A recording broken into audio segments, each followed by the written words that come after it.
चूंकि आए हैं तो काटेंगे कि रात तुम्हारी बस्ती में, कि आए हैं तो काटेंगे कि रात तुम्हारी बस्ती में, चाहोगे तो कर लेंगे दो बात तुम्हारी बस्ती में, कि मन के सोने आंगन में अगर घटा बनकर छाओगे, कि मन के सोने आंगन में अगर घटा बनकर छाओगे तो हम कर देंगे गीतों की बरसात तुम्हारी बस्ती में। आइए सुनते हैं। कि गोरिया चांद के जोरिया नियन गोर बारू हो। अनुपमा जी को दीजिए माइक।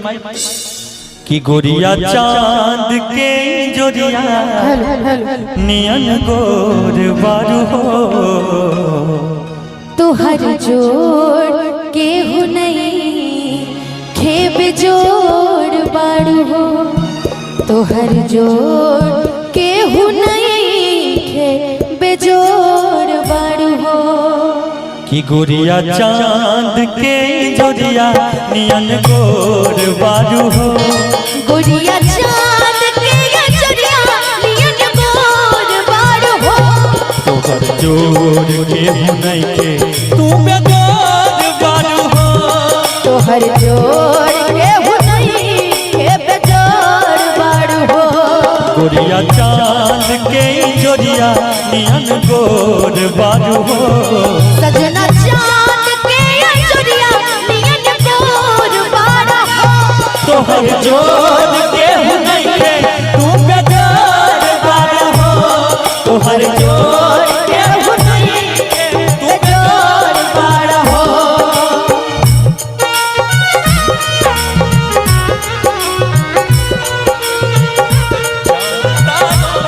नजर आए चेहरा तेरा जब से मेरे दिल पे हुआ है सनम पहरा तेरा। चांद तारों में नजर आए चेहरा तेरा।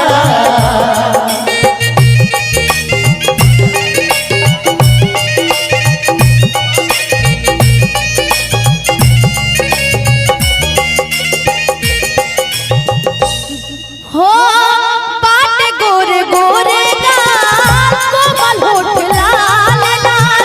हंसलू तो गालियाँ का हो लगी ठिका साता। हो बाट गोरे गोरे जब गोरी बैठेली रह रह गई आंखें आपन में बैठेली। कि बन के हमारा जिंदगी ए राजा की बाटे हमारा जिंदगी में आइले। आजोर बारी सावर न गोर बारी हो जैसन चले रहनी वैसन भैया गोर बारी सावर न गोर बारी हो।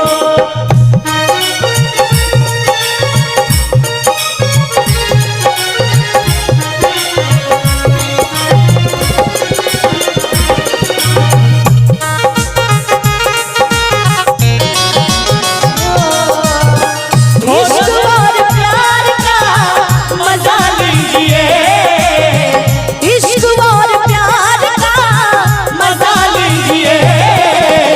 थोड़ा इंतजार का मजा लीजिए। थोड़ा इंतजार का मजा लीजिए।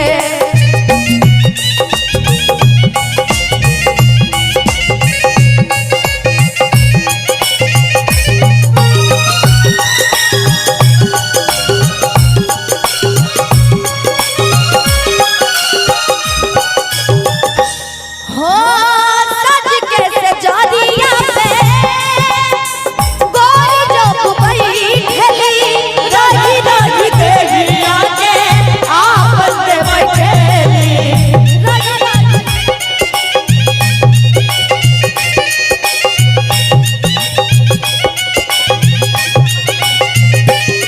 हो बड़ा नीक लागेला कमल जी के बोलिया।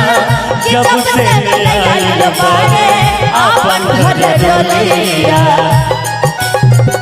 हो बन के हमारा जिंदगी ए राजा जो मेरी रूह को चैन दे प्यार दे वो खुशी बन गए हो तुम जिंदगी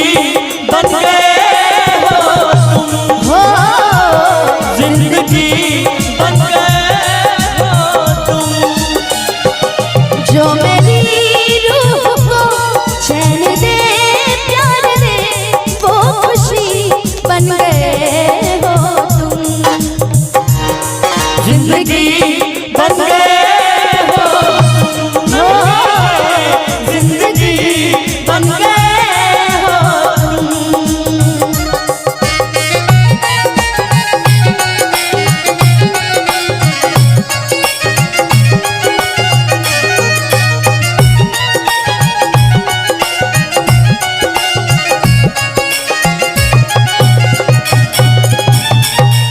गोरिया चांद के जरिया नियम गोर बाड़ हो।